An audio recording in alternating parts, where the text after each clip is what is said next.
Hi guys, எல்லாருமே எப்படி இருக்கீங்க? இன்னைக்கு நம்ம ஃப்ரம்ன்ற சீரீஸோட சீசன் 3 வீடியோவை தான் பார்க்க போறோம். சீசன் 1 சீசன் 2 விடவும் சீசன் 3 தாறுமாறா இருக்கும். பயங்கரமான ட்விஸ்ட் எல்லாம் இருக்கு. சோ நம்ம டக்குன்னு வீடியோக்குள்ள போலாம் வாங்க. நீங்க பார்த்து கொண்டு இருப்பது வாய்ஸ் மூவிஷா. சோ மறக்காம சப்ஸ்கிரைப் பண்ணுங்க அண்ட் பெல் ஐகானை கிளிக் பண்ணுங்க. சீசன் 3ல மொத்தம் 10 எபிசோட் இருக்கு. இப்போ சீசன் 2ஓட எண்டிங்கோட கனெக்ட் பண்றாங்க. அந்த குட்டி பையனோட அம்மா ஹாஸ்பிட்டல்ல இருக்காங்க. அவங்களுக்கு தான் எங்க இருக்கும், இது கனவா உண்மையானே புரியாம குழப்பத்துல இருக்காங்க. அந்த டாக்டரும் நீங்க இப்ப ஓகே தானா மேம், உங்களை பத்தின எந்த ஒரு ஐடி ப்ரூஃபும் இல்ல, நீங்க யார், உங்க பேர் என்ன, எங்க இருந்து வரீங்க அப்படின்னு சொல்லி கேள்வி கேட்க அந்த லேடி பயத்திலேயே இருக்காங்க. இப்போ எமர்ஜென்சின்னு சொல்லும் போது அந்த டாக்டர் அங்க இருந்து போக உடனே அந்த லேடி அவங்களோட திங்ஸ் எல்லாம் எடுத்துட்டு ஹாஸ்பிட்டலை விட்டு வெளியே தப்பிச்சு போறாங்க. அவங்களுக்கு ஒண்ணுமே புரியல, இந்த இடம் வித்தியாசமா இருக்கு, ரொம்ப குழப்பத்துல இருக்க. இப்ப தூரத்துல அந்த ஒயிட் ட்ரெஸ் போட்ட பையனா பாக்குறாங்க. அவனை ஃபாலோ பண்ணிட்டு போறாங்க. பார்த்தா அங்க வேற ஒரு பையன் இருக்கான். இப்ப நம்ம என்ன பண்றதுன்னு சொல்லி குழப்பத்துல இருக்காங்க. அப்ப அங்க இருந்த பொண்ணுங்க கிட்ட உங்க மொபைல் தாங்கன்னு சொல்லிட்டு அவங்க அம்மாவுக்கு முதல்ல கால் பண்றாங்க. அவங்க அம்மாவும் உங்களுக்கு என்ன ஆச்சு, ரொம்ப நாளா உங்களை காணோம், நீங்க உயிரோட இருக்கீங்களா அப்படின்னு சொல்லி அவங்க ரொம்ப எமோஷனலா பேச இதை கேட்ட அந்த லேடியும் கதறி கதறி அழுகுறாங்க. உனக்கு நான் இப்ப போன்ல சொன்னா எதுவுமே புரியாதுமா, நான் இன்னும் கொஞ்ச நேரம் கழிச்சு உனக்கு கால் பண்றேன், நாங்க எல்லாம் உயிரோட தான் இருக்கோம் அப்படின்னு சொல்லிட்டு போனை கொடுத்துட்டு இப்ப அப்படியே நடந்து போய்கிட்டே இருக்காங்க. இப்ப ஹீரோட கையில புல்லட் போட்டிருக்கும். அதை அவர் எடுத்துட்டு இருக்க அந்த ரூம்ல பிரீஸ்ட் வந்து அவர்கிட்ட பேசுற மாதிரி அவருக்கு ஒரு இல்யூஷன் இருக்கும். இப்போ வெளியே வந்து பாக்குறாங்க. காணாம போன அந்த அம்மாவோட குடும்பத்துல இருக்கவங்க எல்லாம் ரொம்ப சோகத்துல இருக்காங்க. அதுலயும் அவங்க பசங்க அவங்க அப்பாவை ரொம்ப வெறுக்கிறாங்க. இதனால அவங்க அப்பாவும் ஹீரோ கிட்ட நடந்ததெல்லாம் சொல்லிட்டு என் மனைவி தேடி நான் காட்டுக்கு போறேன், என் குழந்தைங்களை உங்க பொறுப்புல விடுறேன், அவங்கள பாத்துக்கோங்கன்னு சொல்ல ஹீரோ நீ நினைக்கிற மாதிரி காட்டுல போறது ஒன்னும் சாதாரண விஷயம் கிடையாது, அது ரொம்ப ரிஸ்க், நீ போகாத அப்படின்னு சொல்ல இல்ல நான் இப்ப போய்தான் ஆகணும், என் பையனோ என் பொண்ணு மேல கோமா இருக்காங்க அப்படின்னு சொல்லும் போது அந்த இதுக்கு அந்த ஜூனியர் ஆபீசர் வராரு. அவரும் ஹீரோ கிட்ட எனக்கு அவங்களோட வேதனை புரியுது, பேசாம நானும் அவரு கூட போறேன்னும் போது உனக்கு என்ன பைத்தியமானும் போது உங்களால போக முடியல, ஏன்னா நீங்க காட்டை பார்த்து பயப்படுறீங்கன்னும் போது அந்த இடம் சேஃபே கிடையாது, நீங்க போனீங்கன்னா எங்க போவீங்கன்னே உங்களுக்கு தெரியாதுன்னும் போது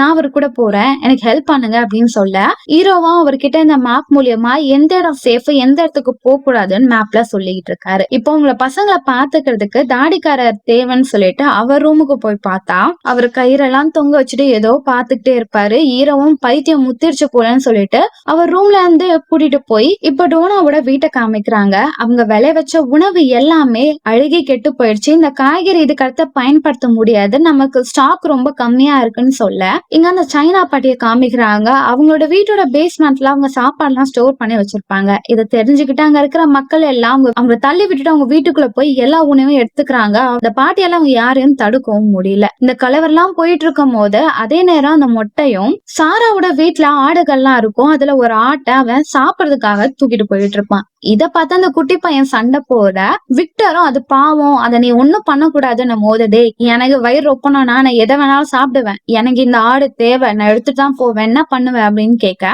விக்டர் கிட்ட இருக்கிற கன் எடுத்து அவனை மிரட்டுறாரு. இந்த இடத்துல கலவரம் போற விஷயம் ஹீரோக்கு தெரியுது. ஹீரோவை வந்து விக்டர் நீ அவனை எதுவுமே பண்ணாத, நான் அவன் கிட்ட பேசி புரிய வைக்கிறேன்னு சொல்லிங்க பாரு, உனக்கு உணவு தானே, அந்த பிரச்சனையை நான் சரி பண்றேன், தயவு செஞ்சு இப்ப இந்த ஆட்டை விடு. விக்டர் ரொம்ப சென்சிட்டிவ், அவன் ஏதாவது பண்ற போறான், இந்த ஆட்டை விடுறான் அப்படின்னு சொல்ல ஏதோ பெரிய மனுஷன் சொல்லி இந்த வாட்டி விட்டு வைக்கிறேன், ஆனா எனக்கு பசி வந்தா நான் இந்த இடத்துல தான் முதல்ல வருவேன் அப்படின்னு சொல்லிட்டு அவன் அந்த ஆட்டை விட்டுட்டு அங்க இருந்து போறான். இப்ப அந்த லேடிக்கு என்ன பண்ணனே தெரியாது. அவங்க சர்ச்சுக்கு போவாங்க. அங்க வந்து பிரீஸ்ட் கிட்ட பாவ மன்னிப்பு கேட்பாங்க. அப்படி பேசிட்டே இருக்கும் போது இதெல்லாம் அவர் சொன்னாலே நம்ப மாட்டாருன்னு சொல்லி அந்த இடத்த விட்டு வெளியே போகும்போது அந்த பிரீஸ்டும் உங்களுக்கு ஏதாவது பிரச்சனை என்கிட்ட சொல்லுங்க, உங்க பசங்க ஓகே தானே அப்படின்ட்டு உங்ககிட்ட இருக்கிற லஞ்ச் பாக்ஸ் யாரோடதுன்னும் போது இது விக்டர் எனக்கு கொடுத்தா அப்படின்னு சொல்லிட்டு அதை ஓபன் பண்ணி பாக்குறாங்க. அதுக்கு கீழே நீங்க தொலைஞ்சு போயிட்டீங்கன்னா இந்த இடத்துக்கு போங்கன்னு சொல்லி ஒரு அட்ரஸ் எழுதி இருக்கும். அது யாரோட அட்ரஸ்ன்னு தெரிஞ்சுக்கிறதுக்காக அந்த லேடி போவாங்க. போய் பார்த்தா அங்க ஒரு வயசானவர் வந்து நிப்பாரு. அவரு விக்டரோட அப்பா. நம்மள பார்த்துட்டேன் போது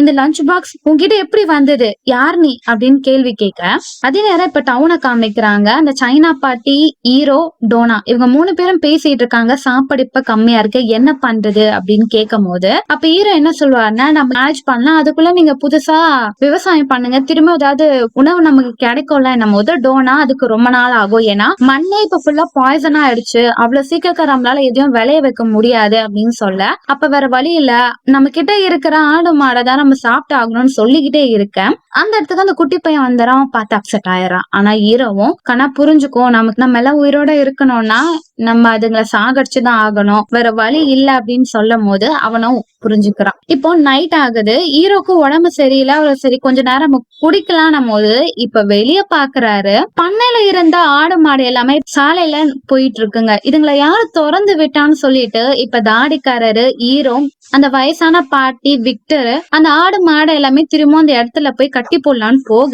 வெளியே ஃபுல்லா இப்ப மான்ஸ்டருங்க அவங்களை ஏம் பண்ணி அட்டாக் பண்ணுதுங்க. அந்த டைம் அந்த குட்டி பையனும் வெளியே பாக்குறான், அவனோட ஃபேவரட் ஆடு ஒண்ணு போயிட்டு இருக்கும். நீ ஏன் வெளியே வந்தன்னு சொல்லி அவன் தெரியாம கதவு ஓபன் பண்ண, இப்ப ஒரு வயசான மான்ஸ்டர் வந்து அவனை அட்டாக் பண்ண அக்காவும் தம்பியும் வேகமா ஓடுவாங்க. அப்ப சாரா வந்து மறைஞ்சுக்க ஹெல்ப் பண்ணுவா. இப்ப அவங்க மறைஞ்சிருக்கிற விஷயத்த அந்த மொட்டை பாத்துருவான். பஸ்ல வந்து ஏறுங்கன்னு சொல்லிட்டு அவங்க எல்லாரையும் பஸ்ல ஏத்திக்கிறான். இப்ப எல்லாருமே ஆட்டெல்லாம் எடுத்துட்டு போய் வீட்டுக்குள்ள வச்சு லாக் பண்றாங்க. அப்போ அந்த வயசான பாட்டியும் ஹீரோவும் அங்க இருந்த மாடு எடுத்துட்டு போய் பண்ணையில போய் லாக் பண்ணிடலாம்னு சொல்லிட்டு உள்ள எடுத்துட்டு போறாரு. போயிட்டு அவர்கிட்ட அந்த கல்லை வச்சுட்டு இப்ப நமக்கு எந்த பிரச்சனையும் இல்ல அப்படின்னு சொல்ல பார்த்தா, அவங்க இருக்கிற அந்த இடத்துல ஆல்ரெடி மான்ஸ்டருங்க உள்ள இருக்கும். ஹீரோவையும் அந்த பாட்டியும் தனித்தனியா புடிச்சு வச்சுட்டு ஹீரோ முன்னாடியே அந்த பாட்டிய கொடூரமா கொலை பண்றாங்க. இத பார்த்த அவரும் தயவு செஞ்சு என்ன வேணா கொல்லுங்கடா, அவங்கள ஒண்ணும் பண்ணாதீங்கன்னு சொல்ல அவர் கண்ணு முன்னாடியே அந்த பாட்டிய துடிக்க துடிக்க கொலை பண்ணிட்டு ஹீரோ கைய லாக் பண்ணிட்டு அங்க இருந்து போறாங்க. அதே நேரம் அவங்க பையனையும் அந்த குட்டி பையனோட அப்பாவா காமிக்கிறாங்க. அவங்க ஒரு இடத்துல போறாங்க, அங்க வித்தியாசமான பொருட்கள்லாம் இருக்கு. அங்க இருக்கிற ஒரு சின்ன வீட்டுக்குள்ள கல்லை வச்சுட்டு நைட் அங்கேயே தங்குறாங்க. எல்லாமே சரியாயிரும் அப்படின்னு நம்பிக்கையில இருக்க இப்ப அவங்க காலை எழுந்துக்கிறாங்க. பார்த்தா அவங்க இருக்கிற அந்த குட்டி வீட்டுக்கு பின்னாடி நிறைய காய்கறி எல்லாம் இருக்கும். நம்ம மக்களுக்கு உணவு தேவை தானே, இதெல்லாம் எடுத்துட்டு போலாம் அப்படின்னு சொல்லிட்டு அந்த உணவை பார்த்து அவங்க சந்தோஷப்படுறாங்க.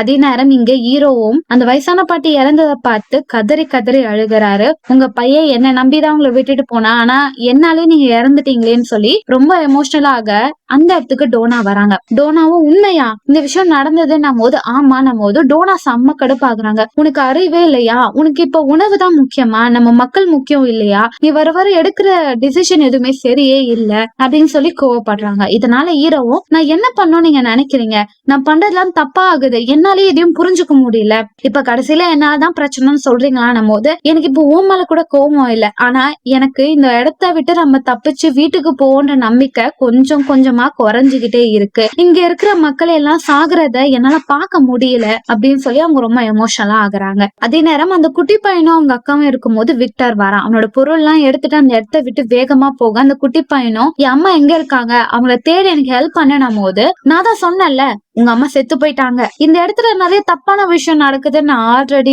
சொல்லிட்டு தான் இருந்தேன், நீங்க யாரையும் பேச்ச கேட்கல.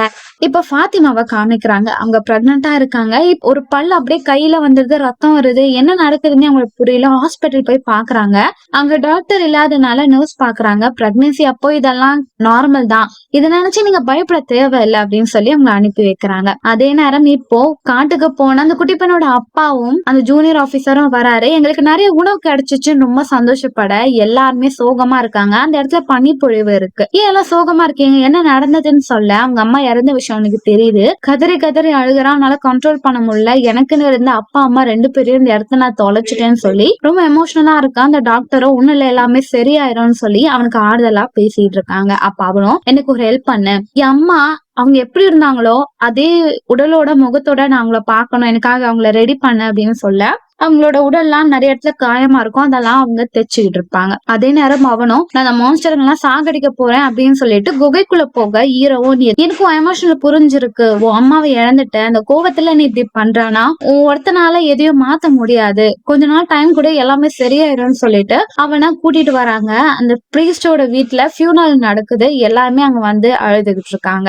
அதே நேரம் இப்ப அந்த குட்டி பையனோட அம்மாவா காமிக்கிறாங்க. அவங்க அந்த வீட்டுக்கு வெளியே மயக்கம் போட்டனால விக்டரோட அப்பா வீட்டுக்குள்ள கூட்டிட்டு வந்திருப்பாரு. இப்ப அவங்க கண்ணு திறந்து பாக்குறாங்க. நீ ஏதோ என்கிட்ட சொல்லணும்னு சொன்னியே, அத சொல்லு, நம்புற மாதிரி இருக்கா, நான் கேக்குறேன் அப்படின்னு சொல்ல அவங்களும் நடந்தது எல்லாம் சொல்ல, ஓ இந்த கதை சொல்லதான் இங்க வந்தியா, கதையை கேட்டுட்டேன், வெளியே போ இல்லைன்னா நான் போலீஸ் கால் பண்ணுவேன்னு சொல்ல, போலீஸ் கால் பண்ணாதீங்க, நான் உங்களுக்கு சொல்லி புரிய வைக்க முடியாது, ஆனா நான் சொல்றதெல்லாம் உண்மைதான், உங்க பையன் இன்னும் அந்த இடத்துல உயிரோட தான் இருக்கா அப்படின்னு சொல்லும் போது அவரை நம்ப மாட்டாரு. சொன்னாரு. இல்லன்னா நான் உங்களுக்கு நம்புற மாதிரி சில விஷயத்த சொல்றேன்னு சொல்லிட்டு ஆன்லைன்ல அந்த டவுனுக்குள்ள இருக்கிறவங்க எல்லாருமே காணாம போன விஷயம் நியூஸ்ல இருக்கும். அதெல்லாம் அவங்க காமிப்பாங்க. ஓ, இதெல்லாம் நீதான் ரெடி பண்ணியா, பரவாயில்ல நல்லாவே ரெடி பண்ணிருக்கேன்னு சொல்ல அவர் நம்பவே மாட்டாரு. நான் ஆல்ரெடி போலீஸ் கால் பண்ணிட்டேன், அவங்க இங்க வந்துட்டு தான் இருக்காங்கன்னும் போது நான் சொல்றத கேளுங்க. நான் அந்த காட்டுக்குள்ள ஒரு லைட் ஹவுஸ பார்த்தேன். அங்க இருக்கிற குழந்தைங்களுக்கு நான் உதவி பண்ணேன்னா நான் தப்பிப்பேன்னு நினைச்சேன். அதே மாதிரிதான் நான் அங்க போனேன். கடைசியில இங்க வந்துட்டேன்னும் போது இரு என்ன சொன்ன, லைட் ஹவுஸா? ஆமா, விக்டர் என்கிட்ட சொன்னா லைட் ஹவுஸ்க்குள்ள குழந்தைங்களை என் அம்மா காப்பாத்த போனாங்க அப்படின்னு அவன் சொன்னான். நானும் லைட் ஹவுஸ் கிட்ட தான் போனேன். அங்கதான் இந்த விஷயங்கள் நடந்ததுன்னு சொல்ல ஆல்ரெடி அவங்க மனைவியும் அவர்கிட்ட இதே விஷயத்த சொல்லியிருப்பாங்க. நீங்க சொல்றத நம்புறேன் அப்படின்னு சொல்லிக்கிட்டே இருக்க போலீஸ் வந்துருவாங்க. ஆனா அவரு போலீஸ் கிட்ட இங்க யாருமே இல்லைன்னு சொல்லி அனுப்பி விட்டுருவாரு. இப்ப அவரும் என்ன சொல்லுவாருன்னா, எனக்கு மொத்தம் 2 பசங்க இருக்காங்க. நானும் என் மனைவி இந்த வீட்டுல வாழ்ந்துட்டு இருந்தோம். ஒரு நாள் நான் ஆபீஸ்க்கு போகும்போது என் பசங்க கிட்ட வீட்டை நல்லா கிளீன் பண்ணி வைங்க, சேட்டை பண்ணக்கூடாது அப்படின்னு சொல்லிட்டு போனேன். ரிட்டர்ன் வந்து பார்த்தா பசங்களும் காணும், என் மனைவியும் காணும். அதுக்கு அடுத்தது அவங்களுக்கு என்ன ஆச்சுன்னு என்னால கண்டே பிடிக்க முடியல. நான் போலீஸ் கிட்டயும் டிடெக்டிவ் கிட்டயும் செக் பண்ண சொன்னேன். அவங்களுக்கும் எந்த ஒரு க்ளூவும் கிடைக்கல. ஆனா நீ இப்போ என் பையன் உயிரோட இருக்கான்னு சொல்ற, தயவு செஞ்சு அது உண்மையா இருக்கணும்னு நான் வேண்டிக்கிறேன். என்ன சந்தோஷப்படுத்தவோ இல்ல நீ தப்பிக்கிறதுக்காகவும் உயிரோட இருக்கான்ற பொய்யான விஷயத்த எனக்கு சொல்லி என்ன நம்ப வைக்காதமா அப்படின்னு சொல்ல, இல்ல உண்மையாவே உங்க பையன் உயிரோட இருக்கான் அப்படின்னும் போது உங்ககிட்ட ஒரு விஷயத்த காமிக்கிறேன்னு சொல்லி பேஸ்மெண்ட் கூட்டிட்டு போவாரு. அங்க அவரோட மனைவி வரைஞ்ச ஓவியத்தை காமிப்பாங்க. அது எல்லாமே ஆல்ரெடி அந்த டவுனுக்குள்ள இருக்கிற விஷயங்கள். கண்ணாடி கிளாஸ் தொங்குற மரங்கள், ஒயிட் ட்ரெஸ் போட்ட பையன், அங்க காணாம போன இறந்த குழந்தைங்களோட உருவம் எல்லாமே அங்க இருக்கும். இதெல்லாமே நான் பார்த்திருக்கேன். உங்க மனைவி சொன்னது உண்மைதான் போது அவரும் ஒரு நாள் நானும் என் மனைவியும் கொஞ்சம் ரிலாக்ஸா இருக்கணும்னு சொல்லிட்டு வெளியே ட்ரை போனோம். அந்த இடத்துல ஒரு மரத்தை என் மனைவி பார்த்தா. அதுக்கு அடுத்ததான் அவளுக்கு நிறைய அமானுஷமான விஷயங்கள் தெரியுது. சில குழந்தைங்க காப்பாத்துறதுக்காக என் மனைவியை தேர்ந்தெடுத்தது அப்படின்னு சொல்லி அவ சொல்லிட்டு இருந்தா. அவ நிறைய வினோதமா பேசுவா, வரைவா. அவ சொல்றத நான் எதுவுமே சீரியஸாவே கேட்டுக்கல அப்படின்னு சொல்ல, அதே விஷயங்கள் தான் இப்ப என்னையும் உதவி பண்ண சொல்லி கேக்குதுங்க. அது வீட்டுக்கு வெளியே ஒரு மரம் இருக்கும். அந்த மரத்துல நிறைய கண்ணாடி பாட்டில்லாம் இருக்கும். இதை பார்த்துட்டே இருக்கும் போது இதே ஒரு மரத்துலதான் நான் இந்த இடத்துக்கும் வந்தேன் அப்படின்னு சொல்லும் போது அந்த வயசானவரும் நானும் என் மனைவியும் முதல்ல ஒரு மரத்தை பார்த்தோம். அதுல இருந்தா அந்த பிரச்சனைகள் ஆரம்பிச்சது. அந்த மரம் இங்க கிட்டதான் இருக்குன்னும் போது அவளும் என்னை தயவு செஞ்சு அங்க கூட்டிட்டு போங்க, ஒருவேளை நான் அந்த மரத்தை பார்த்தேன்னா டவுனுக்கு போக கூட வழியா கூட இருக்கலாம்னு சொல்ல இப்ப கார் டிரைவ் பண்ணிட்டு போயிட்டு இருக்காங்க. இப்ப டவுனை காமிக்கிறாங்க. அந்த லேடியோட கணவரும் வீட்டுல இருக்கும் போதே இப்போ அந்த டெலிபோன் ஒர்க் ஆகுது. அதை எடுத்து பார்த்தா அதுல தாமஸ் உங்க பையன் பேசுறான்பா அப்படின்னு குரல் கேட்க அவர் பயந்து போயிடுறாரு. அதே நேரம் ஃபாத்திமாவை காமிக்கிறாங்க. அவங்களுக்கு அதிகமா பசிக்குது. ஆனா இவங்க எல்லாம் சாப்பிடுற உணவு அவங்களுக்கு ரொம்ப கொமட்டுது. ஆல்ரெடி பாய்சன் ஆகி அழுகி போன பழங்கள் அவங்களுக்கு டெம்ட் ஆகுது. அது யாருக்கும் தெரியாம ரகசியமா சாப்பிட்டுக்கிட்டு இருக்காங்க. இப்படி அவங்க ரகசியமா சாப்பிட்டுக்கிட்டு இருக்கிறத அந்த வீட்டுல இருக்கிற ஒரு பாட்டி பாத்துறாங்க. அவங்கள கூப்பிட்டு உனக்கு என்னமா பிரச்சனைன்னு போது அது எனக்கு தெரியல, ஆனா எனக்குள்ள ஏதோ ஒரு மாற்றம் ஏற்படுற மாதிரி எனக்கு தெரியுதுன்னு சொல்லி ரொம்ப எமோஷனலா பேச, இப்ப அந்த வீட்டுல ஒரு குண்டு பையன் இருப்பான். அவன் கிட்ட முகம் சுருங்கி போன ஒரு பேய் அப்படியே கிட்ட வர மாதிரி தெரியுது. பார்த்து பயந்துருவான். ஆனா அது வெறும் கனவுதான். இப்ப ஹீரோ வந்து சைனா பாட்டி இறந்தனால ரொம்ப கோவமா இருப்பாரு. இந்த விஷயத்த பார்த்த டோனாவும் திரும்ப எதுவுமே முட்டாள்தனமான விஷயத்த பண்ணாதன்னும் போது இல்ல நம்ம இதுக்கு ஏதாவது ஒரு முடிவு வைக்கணும், இல்லைன்னா நமக்கு பெரிய பிரச்சனை வரும், நம்ம எல்லாருமே ஒவ்வொருத்தங்களா செத்துக்கிட்டு இருப்போம் அப்படின்னு சொல்ல, நீ இப்ப டென்ஷனா இருக்க, இந்த டைம்ல நீ என்ன யோசிச்சாலும் அது கரெக்டா இருக்காதுன்னு சொல்லிட்டு அவங்க பையன் கிட்ட உங்க அப்பா ஏதாவது முட்டாள்தனமா பண்ணுவாரா, உன் அப்பா கூட சேர்ந்து நீயும் பண்ணாத, ஏன்னா உனக்கு இன்னும் கொஞ்ச நாளா குழந்தை பிறக்க போறான் அப்படின்னு சொல்லிட்டு அவங்க அங்க இருந்து போயிடுறாங்க. இங்க அந்த ஜூனியர் ஆபீசரும் அவர் உணவு எடுத்துட்டு வந்து அந்த இடத்த எல்லார்கிட்டயும் கூட்டிட்டு போய் காமிப்பாங்க. அந்த இடத்துக்கு டாக்டர் தாடிக்காரங்க எல்லாருமே போய் உணவை எடுத்துக்கிட்டு இருப்பாங்க. அப்படி உணவு எடுத்துட்டே இருக்கும்போது தாடிக்காரர் முன்னாடி நடந்து போகும்போது ரெட் கலர்ல ஒரு பாறையை பார்ப்பாரு. அந்த இடத்துல இறந்து போன ஒரு உருவமும் அவர் யாரோ ஒருத்தங்க கொல்ல வர மாதிரி அவருக்கு தெரியும். பயந்து போயிடாரு. இதுக்கடுத்து நாங்க இருக்க மாட்டேன், நான் டவுனுக்கு போறேன்னு சொல்லும் போது டாக்டரும் யோ நீ தப்பான வழியா போறடா போகாதன்னு சொல்லிட்டு அவரை தடுக்க போகும்போது அங்க ஆல்ரெடி ஒரு டிராப் இருக்கும். அதுல கால் மாட்டிக்கும். அவங்க கால் அந்த கம்பியில எடுக்க முடியாது. எப்படியாவது இருட்டுறதுக்குள்ள டாக்டரை காப்பாத்தணும்னு சொல்லிட்டு அங்க அந்த கட்டைகள்லாம் வச்சு அந்த கம்பியை எடுத்துக்கிட்டு இருக்க அந்த தாடிக்காரருக்கு பயங்கரமான விஷயங்கள் அவர் கண்ணு முன்னாடி தோணிக்கிட்டே இருக்கும். இங்க அந்த குட்டி பையனோட அம்மாவும் விக்டரோட அப்பாவும் கார்ல போயிட்டே இருக்கும் போது அப்பா அங்க இருந்து ஒரு பிரேஸ்லைட்ட இந்த லேடி பாப்பாங்க. அந்த பிரேஸ்லைட் ஆல்ரெடி அவங்க கணவருக்கு அவங்க கையால பண்ணி கொடுத்துருப்பாங்க. இருப்பாங்க. இந்த பிரேஸ்லெட் ஆல்ரெடி டவுன்லயும் பார்த்தேன், இங்கேயும் இருக்கு, இது யாரோடதுன்னு கேட்க விக்டரோட அப்பாவும் என் மனைவி எனக்காக பண்ணி கொடுத்தானும் போது வாய்ப்பே இல்ல, எனக்கு என்னவோ என் வாழ்க்கைய நான் ரெண்டு முகமா பாக்குற மாதிரி இருக்கு, எனக்கு ஒன்னும் புரியல, ஏன் இது எல்லாமே கனெக்ட் ஆகுதுன்னு சொல்லிட்டு வண்டியை நிறுத்துங்க, நான் அந்த மரத்தை பார்க்க மாட்டேன்னும் போது விக்டரோட அப்பாவும் இல்ல இல்ல நீ பாரு, நீ பார்த்தானே என் பையன் திரும்ப என்கிட்ட வரலான்னும் போது நான் தான் சொல்றேன்ல வண்டி நிறுத்துங்கன்னும் போது எதிர ஒரு வண்டி வந்து இடிச்சிருது, ஆக்சிடென்ட் ஆயிடுச்சு. அதனால இவங்க ஆம்புலன்ஸ்ல ஏத்தி கூட்டிட்டு போயிட்டு இருக்காங்க. பார்த்தா இவங்களுக்கு முன்னாடி இப்போ அந்த மரம் விழுந்திருக்கு, காக்காலாங்க சுத்திட்டு இருக்கு. இத பார்த்த அந்த லேடியும் தயவு செஞ்சு நம்ம ரிட்டர்ன் போயிடுதான் நல்லதுன்னும் போது அந்த லேடி சொல்றதை கேட்க மாட்டாங்க, கூட்டிட்டு போறாங்க. பார்த்தா அது அந்த காட்டுக்குள்ளேயே இப்ப சுத்தி சுத்தி வருது. நான் தான் சொன்னேன்ல வண்டியை நிறுத்துங்க, இங்கதான் ஆட்கள் இருக்காங்கன்னும் போது வாயை மூட சொல்லிட்டு அந்த லேடியோட கையில விலங்க மாட்டி விட்டுறாங்க. இங்க அந்த டாக்டரோட கால்ல இருந்த கம்பியை எடுத்துடுறாங்க. இருட்டாயிடுச்சுனால அங்க இருக்கிற வீட்டுக்குள்ளேயே அவங்க தங்கிட்டு இருக்காங்க. இப்ப எல்லாருமே அந்த டவுனுக்குள்ள இருக்கும் போது உள்ள ஒரு ஆம்புலன்ஸ் வருது இவங்க நோட் பண்றாங்க. ஏன்னா ஒரு ஆம்புலன்ஸ் வருதுன்னு சொல்லி டோனாவும் ஆபீசரும் பாக்குறாங்க. அந்த ஆம்புலன்ஸ்குள்ள அந்த குடிப்பெண்ணோட அம்மா இருக்கிறது தெரியுது. இப்ப அவங்களும் வண்டியை நிறுத்துங்க, நம்ம வெளியே பிரச்சனையில இருக்கோம் அப்படின்னு சொல்லும் போது கீழே ஒருத்தங்க யாரும் விழுந்து கிடப்பாங்க. அதனால அங்க இருக்கிற டாக்டர்ஸ் எல்லாமே அவங்க யாரும் நாங்க பார்க்க போறோம் போது பாக்காதீங்க, அது ஒரு மான்ஸ்டர் சொல்ல அவங்க போய் பார்க்க அந்த மான்ஸ்டர் அவங்கள போட்டு தள்ளிடுது. அந்த போலீஸ் லேடியும் கன் எடுத்து ஷூட் பண்ணிட்டே போகும்போது அந்த வீட்டுக்குள்ள இருந்த ஒருத்தவங்களோட வயித்துல ஷூட் பண்ணிடுறாங்க. கதவு தட்டுங்கன்னும் போது அவங்கள உள்ள விட்டுறாங்க. இப்போ ஹீரோவும் பாத்துறாரு, அந்த குட்டி பையனோட அம்மா உள்ள இருக்காங்க. இப்ப அந்த மொட்டை பையனும் இருங்க நான் கீ எடுத்துட்டு வரேன்னு சொல்லிட்டு போவான். கீ எடுத்துட்டு வந்து ஹீரோ கிட்ட கொடுக்க இப்ப அவனை அந்த மான்ஸ்டருங்க சுத்து போட்டுருதுங்க. இப்போ மான்ஸ்டரும் கீ எடுத்துட்டு வந்து ஹீரோ கிட்ட நீ போ, ஆனா அவன் என்கிட்ட இருக்கட்டும்னு சொல்ல ஹீரோக்கு வர வழி தெரியல. ஏன்னா அந்த வயசானவரும் அந்த குட்டி பையனோட அம்மாவும் இருக்காங்க, நம்ம எப்படியாவது அவங்களை காப்பாத்தோம்னு சொல்லி வண்டியை வேகமா ஓட்டிட்டு வந்து அந்த பெரிய வீட்டுக்குள்ள எல்லாருமே போயிடுறாங்க. அந்த மொட்டை அந்த மான்ஸ்டருங்க கிட்ட மாட்டிக்கிறான். இப்ப நடக்கிற இந்த விஷயத்தெல்லாம் பார்த்தா டோனா செம்ம டென்ஷனா ஆகுறாங்க. என்ன பண்ண போறோம், இப்படி ஒரு பிரச்சனை வந்துகிட்டே இருக்கேன்னு சொல்றாங்க.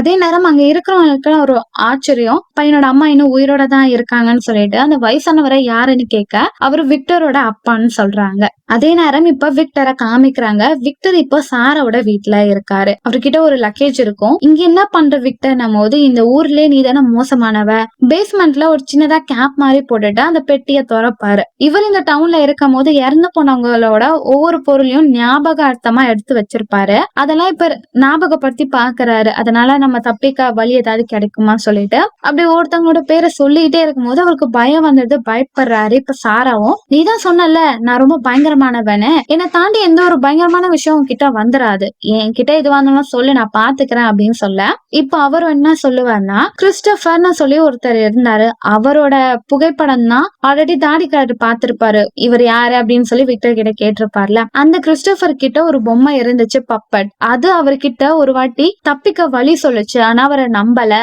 அவர் மட்டும் அது பேச்ச கேட்டு இருந்தாருன்னா இந்நேரம் மரத்துக்குள்ள போய் தப்பிச்சு போயிருப்பாரு. எனக்கு என்ன அந்த பப்பட் கிட்ட நம்ம பேசினா அது நமக்கு தப்பிக்க வழி சொல்லும்னு சொல்லிட்டு இவரு சாரா கிட்ட இந்த விஷயத்த பேசிட்டு இருக்க இப்ப டோனாவும் ஹீரோவும் என்ன பண்றதுன்னு யோசிச்சுக்கிட்டே ஜன்னலை பாக்குறாங்க. அப்ப அந்த மொட்டை இன்னும் உயிரோட தான் இருப்பான், அவன் வாய் கிழிஞ்சிருக்கும், அவன் உயிரோட இருக்கான்னு சொல்லி அவனை உள்ள கூட்டிட்டு வந்துடுறாங்க. ஆனா ஆல்ரெடி அந்த போலீஸ் லேடி உள்ள ஷூட் பண்ண அந்த பொண்ணு இறந்து போயிருப்பா. இதனால அந்த போலீஸ் லேடி மேல எல்லாருமே சமகாண்டா இருக்காங்க. அவளை புடிச்சு திட்டுறாங்க. ஆனா அவளும் நான் தெரியாம பண்ணிட்டேன், இங்க என்ன நடக்குதுன்றதை யாராவது என்கிட்ட சொல்லுங்கன்னு சொல்லி கத்திக்கிட்டு இருப்பாங்க. இப்ப அந்த வாய் கிழிக்கப்பட்ட அந்த மொட்டையை எல்லாருமே பார்க்க போக அவன் ரொம்ப கோவமா இருக்கான். ஹீரோ பார்த்து நீ ஒரு நம்பிக்கை துரோகி, என்னை விட்டுட்டு வந்துட்டல்ல, உனக்கு போய் ஹெல்ப் பண்ண பாருன்னு சொல்லி அவன் ரொம்ப காண்டாக அவனை ஹாஸ்பிட்டல் கூட்டிட்டு போறாங்க. அதே நேரம் அந்த வீட்டுக்குள்ள ஒரு பொண்ணு இறந்து போனா அவளோட உடலை ஒரு ரூம்ல வைக்க அந்த இடத்துக்கு ஃபாத்திமா போறாங்க. அவங்களுக்கு அந்த ரத்தத்தை பார்க்க சாப்பிடற மாதிரி டெம்ட் ஆகுது. யாருக்கும் தெரியாம அந்த ரத்தத்தை குடிச்சிட்டு இருக்காங்க. இப்ப அடுத்த நாள் காலையில எல்லாருக்கும் ஒரே டவுட்டா இருக்கும், எப்படி அந்த குட்டி பையனோட அம்மா வெளியே போனாங்க திரும்ப உள்ள வந்தாங்க, அவங்க கிட்ட பேசணும்னு சொல்ல ஒரு மீட்டிங்க அரேஞ்ச் பண்ணுவாங்க அந்த சாப்பிடுற இடத்துல. அதே நேரத்துல அந்த குண்டு பையனுக்கும் சில பேயோட உருவம் ரிப்பீட்டடா வந்துகிட்டே இருக்கும். அதை பார்த்தா அவன் பயந்துகிட்டு இருப்பான். விக்டரோட அப்பாவும் விக்டரை பார்க்க வெயிட் பண்றாங்க. ஆனா இந்த விஷயத்த பத்தி முன்னாடியே டோனா விக்டரை கூப்பிட்டு சொல்லிடுறாங்க உன் அப்பா வந்திருக்காருன்னு. ஆனா அதை கேட்ட விக்டர் பயந்து போறான், அவரை பார்க்க மாட்டேன், அவர் யாருன்னு எனக்கு தெரியாதுன்னு சொல்லி பயந்துட்டு வேகமா போக சாரா பாத்துறா. உனக்கு என்ன பிரச்சனை விக்டர், உன்னை பார்க்க உங்க அப்பா வந்திருக்காரு, ஏன் நீ அவரை பார்க்க மாட்டே அப்படின்னு கேட்க நான் சின்ன வயசா இருக்கும் போது அவரை விட்டு விட்டுட்டு வந்துட்டு எனக்கு அவரோட முகம் கூட ஞாபகம் இல்ல. இப்போ என்ன அவர் ஏத்துப்பாரான்னு எனக்கு தெரியல. எனக்கு பயமா இருக்குன்னு சொல்ல, எனக்கு தான் என் அண்ணன் இல்லாம போயிட்டான். உனக்கு இப்போ ஒரு சொந்தம் வந்தோம், நீ ஏன் அதை அவாய்ட் பண்ற? எல்லாமே சரியாயிரும். உன் அப்பா உன்னை ஏத்துப்பாரு, அவரை போய் பாரு அப்படின்றத சாரா சொல்லிக்கிட்டு இருக்காங்க. இப்ப அந்த மீட்டிங் நடக்குது. அந்த இடத்துல ஹீரோவும் எல்லாமே பொறுமையா இருங்க, அந்த லேடி வந்துருவாங்க, அவங்க கிட்ட நீங்க பேசலாம்னும் போது, உன்கிட்ட இப்ப யாரு பதில கேட்டா அவங்கள வர சொல்லு, நான் அவங்க கிட்ட கேள்வி கேட்கணும்னு எல்லாம் ரொம்ப ஆர்வமா இருப்பாங்க. அந்த இடத்துக்கு அந்த லேடி வந்தோடனே என்ன ஆச்சுன்னு கேட்க அவங்க நடந்தது எல்லாம் சொல்லுவாங்க. ஆனா இதை கேட்டாங்கன்னா மக்கள் கோவப்படுவாங்க. நீ ஏன் போலீஸ் கிட்ட போய் இந்த விஷயத்த சொல்லல, நீ போயும் ஒரு பிரயோஜனம் இல்ல, திரும்ப வந்துட்டேன்னு சொல்லிட்டு அவங்கள குறை சொல்லிக்கிட்டே இருக்க.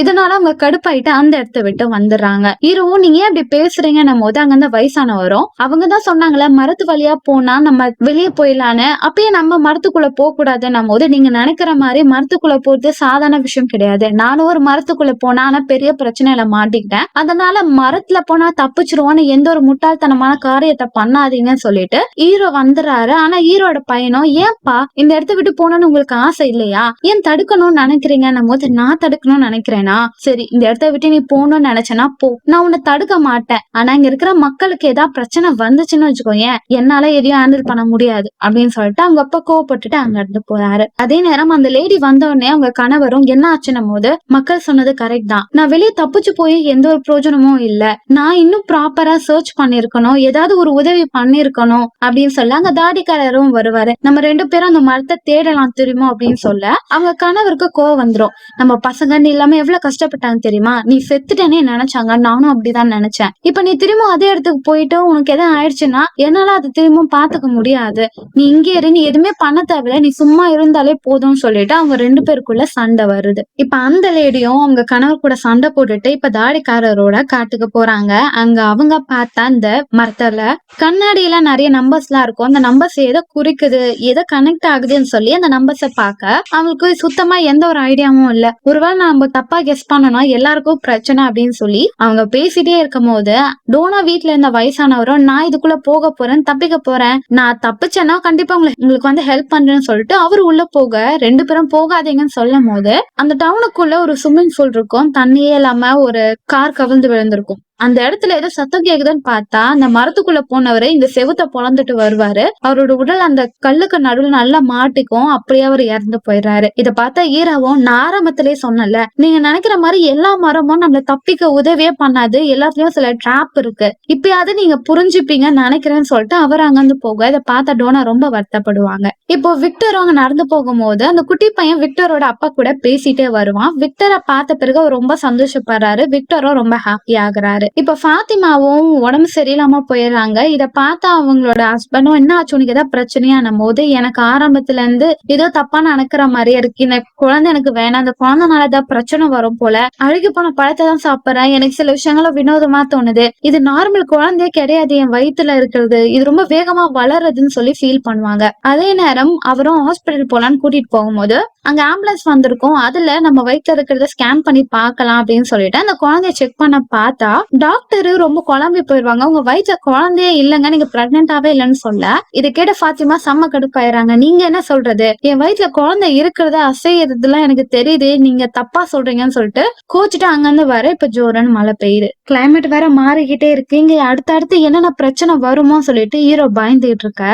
இப்ப டோனா வீட்டுல தான் அந்த குண்டு பையன் எடுத்த போட்டோ எல்லாம் செக் பண்ணிட்டே இருக்கா. அதுல அந்த மான்ஸ்டரோட உருவம் தெரியும். அதுல ஒரு மான்ஸ்டர் அவன் கிட்ட வந்து நீ எனக்கு ஹெல்ப் பண்ணு, உன்னை நான் தப்பிக்க உதவி பண்றேன் அப்படின்னு சொல்லி அவன் காதுல ரகசியம் பேசிட்டு இருக்க. இப்போ விக்டரும் அவர் ரூமுக்குள்ள போய் பார்த்தா அவங்க அப்பா இருப்பாரு. நான் உன்கிட்ட கொஞ்சம் பேசணும் போது, இல்ல நான் முக்கியமான ஒரு இடத்துக்கு போறேன்னும் போது நான் உன் கூட வரேன்னு சொல்லி அவங்க அப்பா கேட்பாரு. இல்ல அது ரொம்ப ஆபத்தான இடம், நீங்க வந்தீங்கன்னா உங்களுக்கு பிரச்சனை ஆயிரும் போது வாக் போக வரீங்களான்னு கேட்க அவர் வருவாரு. இப்ப நடந்து போயிட்டே இருக்கும் போது விக்டர் நீ என்ன பண்ணாலும் அப்போ உனக்கு சப்போர்ட்டா இருப்பேன், திரும்ப என்னை விட்டு போயிடாதன்னும் போது இப்போ விக்டர் என்ன சொல்லுவாருன்னா, நான் ஒரு குகைக்குள்ள போறேன், நீங்க என் பேச்சை கேட்டுட்டு அமைதியா வரணும்னு சொல்லிட்டு அந்த குகைக்குள்ள விக்டர் போவாரு. போய் பார்த்தா அங்க மான்ஸ்டருங்க எல்லாம் இருக்கும். அந்த மான்ஸ்டருங்க எல்லாம் தாண்டி அங்க இருக்கிற அந்த பப்பட் பொம்மையை தூக்கிட்டு விக்டர் வெளியே வர, அந்த மான்ஸ்டருங்க விக்டர் எங்க இடத்துக்கே வந்துட்டு எங்களே தாண்டி போயிருவியா நீ அப்படின்னு சொல்லிட்டு விக்டரையும் அவங்க அப்பாவையும் அட்டாக் பண்ண வரதுக்குள்ள விக்டரும் அவங்க அப்பாவும் வேகமா வெளியே வந்துடுறாரு. இங்க அந்த குட்டி பையனோட அம்மா வீட்டுல இருக்கும் போது அந்த இறந்து போன பேய்கள்லாம் அவங்க அம்மாவு கிட்ட ஹெல்ப் பண்ணுங்கன்னு சொல்லிட்டு கிட்ட வரனால அவர் பயந்துருவாங்க. இப்ப தாடிக்காரரோட வீட்டுக்கு போறாரு. அவரும் நம்பர்ஸ் எல்லாம் வச்சு இது எதோட கனெக்ட் ஆகும்னு சொல்லி யோசிச்சுக்கிட்டே இருக்க, ஹீரோவும் அங்க வராரு. நீ என்ன பண்ணிட்டு இருக்கன்னும் போது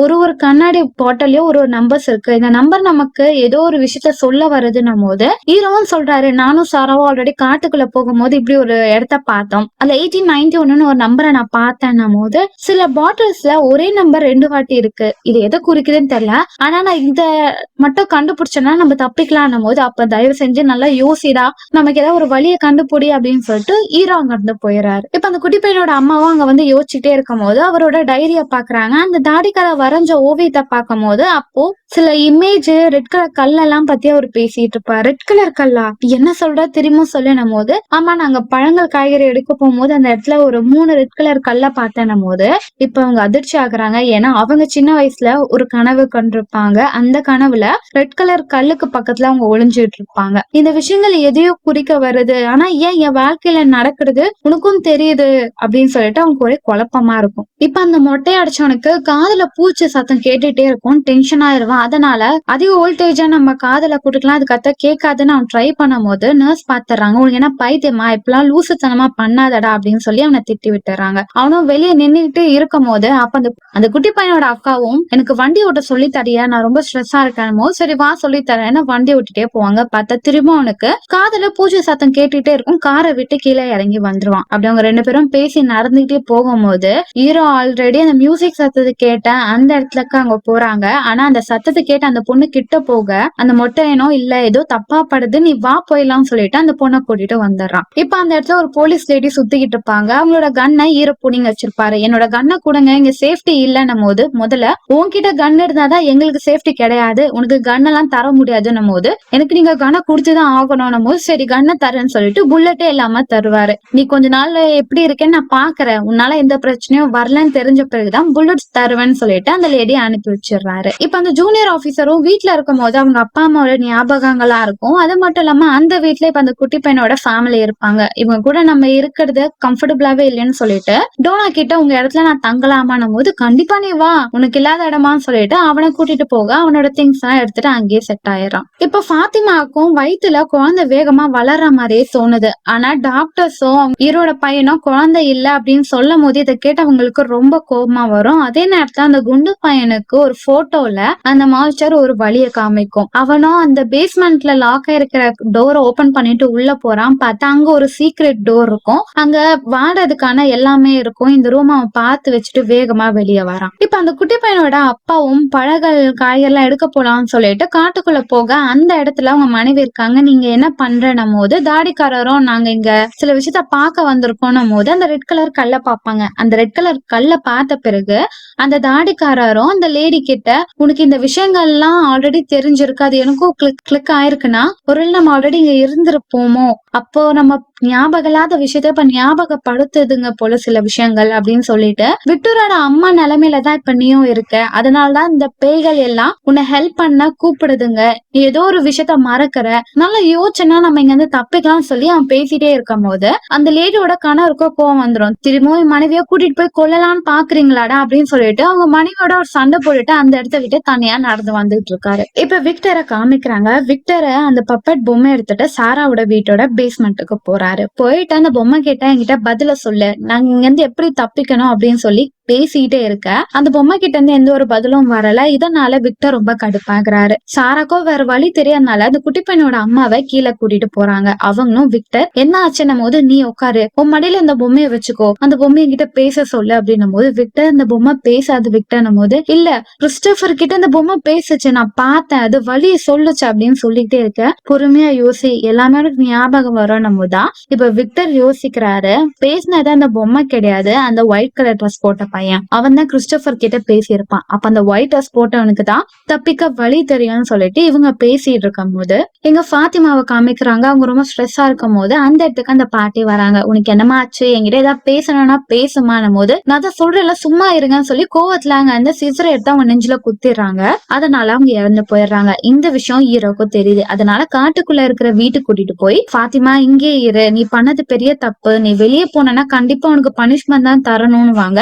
இன்னைக்கு நைட்டு இங்கே இரு, நான் அதுக்குள்ள எல்லா பிரச்சனையும் சரி பண்ணிடுறேன் போது ஃபாத்திமா அங்க இருக்கும் போது அவனுக்கு ரொம்ப பயமா இருக்கும். அந்த பேயோட உருவம் அவங்களுக்கு தெரிஞ்சுக்கிட்டே இருக்கும்.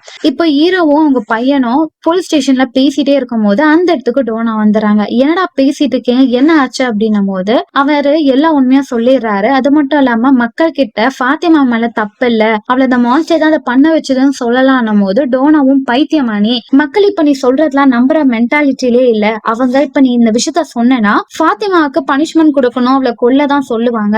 ஒரு லெவலுக்கு மேல இது போயிடுச்சுன்னா இந்த தப்ப நான் தான் பண்ணேன்னு சொல்லி நான் ஏத்துக்கிறேன், நீங்க சும்மா இருங்க அப்படின்னு சொல்லிட்டு அவங்க அந்த இடத்த விட்டு போறாங்க. ஆனா அங்க இருக்கிற அந்த போலீஸ் லேடியும் அந்த ஜூனியர் பையனும் சேர்ந்து இந்த கொலைய பண்ணது யார நம்ம கண்டுபிடிக்கணும்னு சொல்லி பேசிட்டு நடந்து போய்கிட்டே இருப்பாங்க.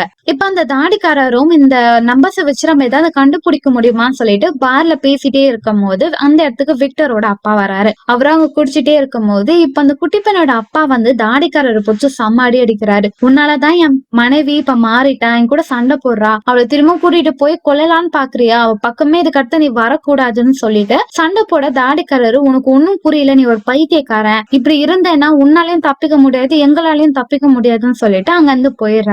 இப்ப விக்டரோட அப்பாவும் என்னப்பா உங்களுக்கு ஏதாவது பிரச்சனையான்னு சொல்ல அவங்க ரெண்டு பேரும் பேசிட்டே இருப்பாங்க. விக்டரோட அப்பா வாழ்க்கையில நடந்த விஷயங்களும் குட்டி பையனோட அப்பா வாழ்க்கையில நடந்த விஷயங்களும் ஒரே மாதிரியே இருக்கும். இது அவங்களுக்கு குழப்பமா இருக்கும். இப்ப அந்த குட்டி பையனும் அவனோட அக்காவும் காட்டுக்குள்ள போவாங்க. அந்த மியூசிக் சத்தம் கேட்ட அந்த இடத்துக்கு போன பிறகு இப்ப அவ வேற ஒரு இடத்துக்கு போயிடா. அது அந்த வயசானவரை விலங்கு போட்டுட்டு இருப்பார்ல, அவரும் கீழே ஒரு மனுஷன் ஹெல்ப்புக்கு கேக்குறான், அந்த கயிறை தூக்கி போடுன்னு சொல்ல ஆல்ரெடி நம்ம ஸ்டார்டிங்ல பாத்துருக்கோம். ஹீரோ ஒரு ஓட்டைக்குள்ள இருக்கும்போது கயிறு வந்திருக்கோம்ல, அது இந்த பொண்ணுதான் போட்டிருப்பான்ற மாதிரி கனெக்ட் பண்றாங்க. இப்போ நீங்க இருந்து போ அப்படின்னு சொல்ல இப்போ அவன் நடந்து போக குகமா இருக்கும். ஆனா இங்க அந்த குட்டி பையனுக்கு அவங்க அக்கா துடிச்சுக்கிட்டு இருக்கிற மாதிரியே தெரியும். உடனே ஹெல்ப்புக்கு அந்த போலீஸையும் அந்த ஜூனியர் ஆபீசரையும் கூட்டிட்டு வர டக்குன்னு அவ முழிச்சுப்போ ஹாஸ்பிட்டல் கூட்டிட்டு போறாங்க. இங்க ஃபாத்திமா அந்த வீட்டுக்குள்ள இருக்கும் போது அந்த இடத்துக்கு அந்த குண்டு பையன் வரான். உன்னை ஒரு இடத்துக்கு கூட்டிட்டு போனோம்னு சொல்லிட்டு அந்த பேஸ்மெண்ட்ல ஒரு ரூமை பார்த்திருப்பான். அந்த இடத்துக்கு அவளை கூட்டிட்டு போக அவ்வளவு உள்ள போற, எதுக்கு இப்ப என்ன கூட்டிட்டு வந்தேன்னும் போது நான் சொல்றது நீங்க பொறுமையா கேளுங்க, நீங்க பிரெக்னென்ட் ஆனதும் நல்லதுதான், இந்த குழந்தை மூலியமா நமக்கு தப்பிக்க வழி கிடைக்கும், எனக்கு சில விஷயங்கள் அப்படித்தான் சொல்லுச்சு, அதனால நீங்க இங்கே இருந்தாதான் சேஃப் அப்படின்னு சொல்ல ஃபாத்திமாக்கு கோவம் வந்துரும். பைத்தியமா நீ என்னை விடுறானும் போது இல்ல இதுக்கு அடுத்து நீங்க இங்கதான் இருக்கணும்னு சொல்லி அவளை லாக் பண்ணி வச்சுட்டு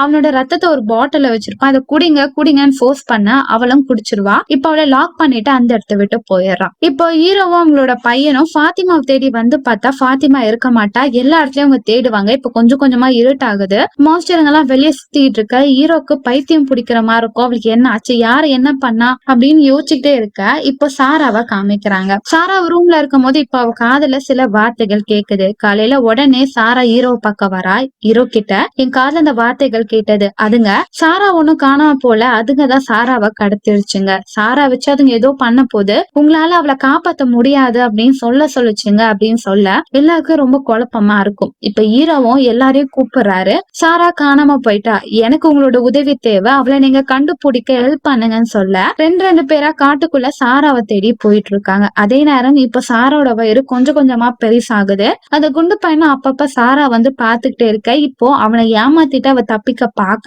அவன் திரும்ப உள்ள வச்சு லாக் பண்ணிடுறான். இப்ப கொஞ்சம் கொஞ்சமா அவங்களோட வயிறு பெருசாயிட்டே இருக்கு. அதனால அங்க வந்து வேற ட்ரெஸ் போட்டுக்கிறாங்க. அப்பதான் கீழே பாக்குறாங்க, ஏதோ ஒண்ணு அவங்களுக்கு தெரியுது. அதனால அந்த மண்ணை தோண்ட ஒரு டோர் மாதிரி ஒண்ணு ஓப்பன் ஆகுது. அதே நேரம் இப்போ அந்த டவுன்ல சேர்ந்தவங்க எல்லாம் ரெண்டு பேரா காட்டுல தேடிட்டு இருக்காங்க. இங்க விக்டரும் கோடாலி எடுத்துட்டு வந்து அவன் பார்த்த அந்த மரத்தை இடிச்சுக்கிட்டு இருக்கான். அப்படி அவன் அடிச்சுக்கிட்டே இருக்கும் போது அந்த இடத்துல ஒயிட் ட்ரெஸ் போட்ட பையனும் நிறுத்து, நீ பண்றது தப்பு, இந்த இடம் ரொம்ப முக்கியமான இடம் அப்படின்னும் போது நீ ஏன் எனக்கு ஹெல்ப் பண்ண மாட்டேன்ற, இங்க இருந்து தப்பி ஹெல்ப் பண்ணும் போது நான் ஆல்ரெடி இப்படிதான் கிறிஸ்டோபருக்கு ஹெல்ப் பண்ணேன், ஆனா அவர் அது கேட்கல, நீ ஏன் எனக்கு ஹெல்ப் பண்ண மாட்டேன்ற அப்படின்னு கேட்க நீ நல்லா யோசி, நீ யோசிச்சா அதுக்கான பதில் உனக்கே கிடைக்கணும் போது அந்த பையனை உத்து பார்க்கும் போது அவன் கொஞ்சம் வளர்ந்த மாதிரியே தெரியும். நீ ஏன் மாறிட்டேன்னும் போது நான் மட்டுமா மாறுறேன், உன்னை சுத்தி இருக்கிற எல்லா விஷயமும் மாறுதே, அது உன் கண்ணுக்கு தெரியலையான்னு சொல்லி அந்த பையன் பேசிட்டே இருக்கும் போது, சரி எனக்கு இதை ஹெல்ப் பண்ணு, நான் எப்படி இங்க இருக்கிறவங்களுக்கு தப்பிக்க ஹெல்ப் பண்றது அப்படின்னும் போது, இந்த மரத்தை இடிக்காத, இது ரொம்ப முக்கியமானது அப்படின்னு சொல்லிட்டு அந்த பையன் அங்க இருந்து போயிடறான். இப்ப தாடிக்காரரும் ஒரு வீட்டு பக்கத்துல இருக்க மரத்துல எல்லாம் அந்த கண்ணாடி கிளாஸ ஒட்டிக்கிட்டே இருப்பாரு. பார்த்தா அந்த இடத்துல கிறிஸ்டோபரோட உருவம் தெரியும், பயந்து போயிடுறாரு.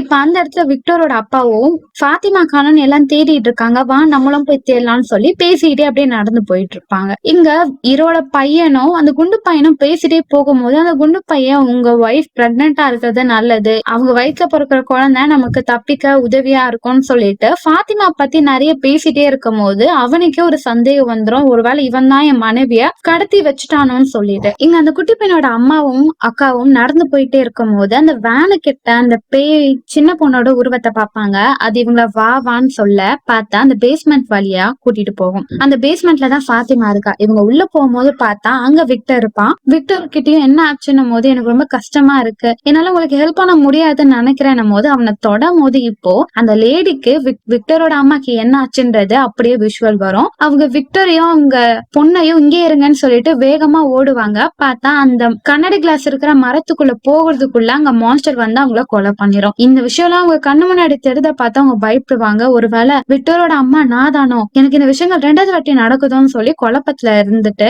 இந்த விஷயத்துல அவங்க கணவர் கிட்ட சொல்லுவாங்க. தாடிக்காரரும் கூட இருப்பாரு. நீ இந்த விஷயத்த எங்க முதல்ல பார்த்தேன்னும் போது விக்டர் வேன் கிட்டதான், அப்ப அங்க போலாம், அந்த பேயோட உருவாங்க இருக்கும், நமக்கு வேற ஏதாவது க்ளூ கொடுக்கலாம் அப்படின்னு சொல்லிட்டு அவங்க அந்த இடத்துக்கு போக அங்க எதுவுமே இருக்காது. தாடிக்காரரும், நீ ஏதாவது யோசனா உனக்கே ஏதாவது பதில் கிடைக்கணும் போது எனக்கு எதுவுமே தோணலன்னு சொல்லிட்டு அவங்க டென்ஷன் ஆயிடுறாங்க. சரி கொஞ்ச நேரம் வேனுக்குள்ளேயே இருக்கலாம்னு சொல்லிட்டு உள்ள வெயிட் பண்றாங்க. இங்க ஹீரோ கிட்ட அவங்க பையனும் அந்த குண்டு பையன் ஏதோ பண்ணி வச்சிருக்கான் போது அவனை தேடி வீட்டுக்குள்ள போறதுக்குள்ள அவன் திங்ஸ் எல்லாம் எடுத்துட்டு தப்பிக்க பாப்பா. ஆனா அவனை கட்டி போட்டுட்டு, நீ என்ன ஃபாத்திமாக்கு பண்ண உண்மையா சொல்றான் போது, நான் நல்லதான் பண்ணிருக்கேன், அவங்களுக்கு குழந்தை பிறந்தா நம்ம இந்த இடத்த விட்டு தப்பிக்க வாய்ப்பு இருக்குன்னு போது அவளை எங்க வச்சிருக்கேன்னு சொல்லி கேட்க அவன் சொல்லவே மாட்டான். இதனால சாராவும், அந்த வாய்ஸ் உனக்கும் கேட்டிருக்கா, அதுங்க சொல்றத நம்பாத, நான் அதுங்க பேச்ச கேட்டுட்டுதான் இப்ப என் அண்ணனை இழந்துட்டேன் அப்படின்னு சொல்ல அவனும் நான் எங்க வச்சிருக்கேன்னு சொல்ல மாட்டேன்னும் போது சாராவும் ஹீரோ கிட்ட அவன் வாயில இருந்து உண்மை வராது, ஏன்னா அந்த மான்ஸ்டருங்க அவன் காதுல ஒரு விஷயத்த ஸ்ட்ராங்கா சொல்லுச்சுன்னா